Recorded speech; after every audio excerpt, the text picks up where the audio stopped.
And for more reaction to the deal, we're now turning to the leader of the NDP. Tom Mulcair joins us now from Montreal. Mr. Mulcair, thank you for joining us. Hi, Michael. Listen, I want to begin with a simple question here. Does the NDP support CETA? Well, we think that our trade relation with Europe is so important that we've got to get this thing right, and that's what we're waiting to see the final version.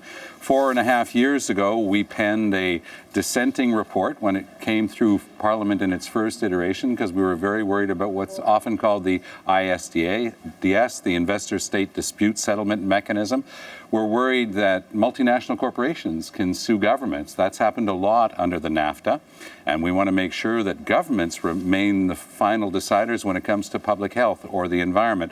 We also want to make sure, Michael, that our agricultural producers, notably in the fields of dairy, and our fishers are able to get proper compensation, something that was promised, and you were just referring to Madame Ambrose talking about Stephen Harper. Well, that was something promised going back to the Conservatives, but we haven't seen much of it since Mr. Trudeau took over the file, so we're going to make sure that they're properly compensated for any losses they might have.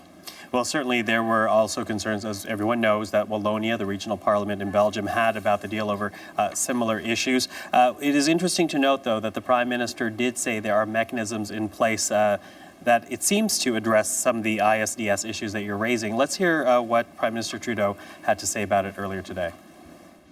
Making sure that we modernized and updated the ISDS provisions, the provisions that allow a government to defend the environmental rights, the labor rights, the health rights, the concerns that citizens can have to be able to actually protect their citizens. And what we worked on over this past year with the tremendous leadership of Chrystia Freeland and others was a progressive view of investor-state dispute resolution mechanisms that actually is a new gold standard. So progressive, a gold standard, some of the adjectives used there by the Prime Minister. What's your response to that, Mr. Mulcair? Well, as usual, Mr. Trudeau does a very good job of selling, and I congratulate him for that. But we have to scratch beyond the superficial here and get to the substance of it. You know, when a company like Eli Lilly, a big pharmaceutical outfit, lost before the Supreme Court of Canada, well, they turned around and started suing under the NAFTA. So this is the type of thing we're talking about. When I was the Environment Minister in Quebec, I banned 2,4-D, a pesticide made by Dow Chemical. They started an action under the NAFTA. They backed down and it was settled. But it's an indication that these big companies, Michael, expect that they're going to be the final arbiters. You know, when Quebec banned fracking to protect the St. Lawrence watershed, again, an American company tried to take them to court under the NAFTA. So these determinations are not being made by our national courts that you and I would have recourse to. They're setting up a separate court system, and that's what this is all about. Who gets to decide what is finally in the public interest with regard to health and environment? It's nice to call it the gold standard, but we still haven't seen any text, and they told the Wallons in Belgium that they were going to have a different set of rules with regard to ISDS. We've yet to see them, and that's the type of thing we're going to be looking forward to examining in detail when we finally get to see a copy of the text. Well, correct me if I'm wrong here, but we were listening to the Quebec Premier earlier today. He was speaking to my colleague, Carol McNeil, and the Quebec Premier was saying the difference being that in this settlement mechanism will be public judges as opposed to private public judges from both sides. Does that help ease some of the concerns over this? That does help ease some of the concerns over this. But generally speaking, those judges, even though they will become part of this new panel, they're people who come out of the corporate world by and large. That's the history of these things. And that's what makes it so tough for Canada. You know, under the NAFTA, the vast majority of the cases have been taken against Canada. We've taken very few, and we've got a really bad track record. It hasn't worked out in our favor. Also, these types of trade agreements tend to be a race to the bottom in terms of working conditions and salaries. Now, Michael, over the past generation, we have created a lot of new wealth. It just hasn't been going to the workers. And good manufacturing jobs in particular are being shipped away. So this is all part and parcel of what you have to analyze when you look at these trade deals. Are we better with an entity like Europe where they have similar environmental and labor rights and human rights? Of course. I mean, you know, compared to some of the countries that the Conservatives had us signing trade deals with, but that doesn't mean that we give them a blank check.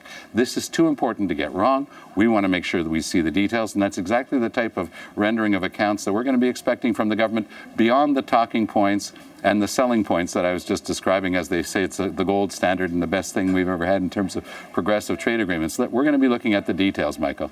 Well, we've certainly have been keeping an eye on the U.S. election, Canadians across the country, and we've heard Donald Trump speak out against trade deals like NAFTA. Are you worried that you're sounding a little bit like Donald Trump here? No, I do think that there is a populism in Mr. Trump that is interesting because it's unique in the annals of the Republican Party in the United States. But no one who knows me would make that comparison, Michael. I do find it very disturbing. I think that it's incumbent upon any political leader in the Western world to look at what Mr. Trump has done and what he said. I mean, scapegoating religious minorities and holding them responsible for America's economic woes. We've seen this in history, and I've called it out before, and I've called it for what it is. Mr. Trump has these fascist tendencies in what he's said publicly over the years, and I have no hesitation calling a spade a spade.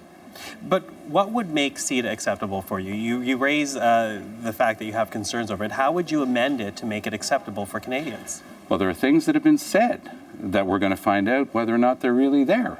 Mr. Harper and now Mr. Trudeau are responsible for providing compensation. Fishers in Atlantic Canada were promised compensation, and then Mr. Harper pulled the rug out from under them. Look at what's happening to our dairy industry now. We have a supply management system that meets the test of every international regulatory body, and yet we're putting that on the table again, but we're promising compensation. Well, is the compensation really going to be there? Last year, Canadian dairy farmers lost $200 million because the Canadian government was allowing in something called diafiltered milk, which is considered not milk when it crosses the border, and therefore it's not subject to supply management. And then they call it milk when they put it into cheese, because cheese requires milk. And those dairy farmers are very frustrated. And these are families that have been on their farms for generations, and they're saying, hey, this is what happens when you're not paying attention to trade. That's why I say, since the outset, that trade with Europe is going to be far more important than it has been in the past, but it's so important we can't afford to get it wrong, and that's why we're going to continue to ask the types of questions I'm asking now. And it was interesting to hear Mr. Trudeau say that with regard to the Europeans asking those questions, that they were doing their jobs, and I suspect a lot of Canadians are going to be very happy that there's at least one party in the Canadian Parliament that's asking the questions that I'm asking now. Mr. Mulcair, thank you very much for your time. Thank you, Michael. And that's the NDP leader, Tom Mulcair, in Montreal. We should also mention that we did reach out to speak to the Conservatives, the official opposition, to talk about today's signing. The Conservative Party told us that no one was available to join us.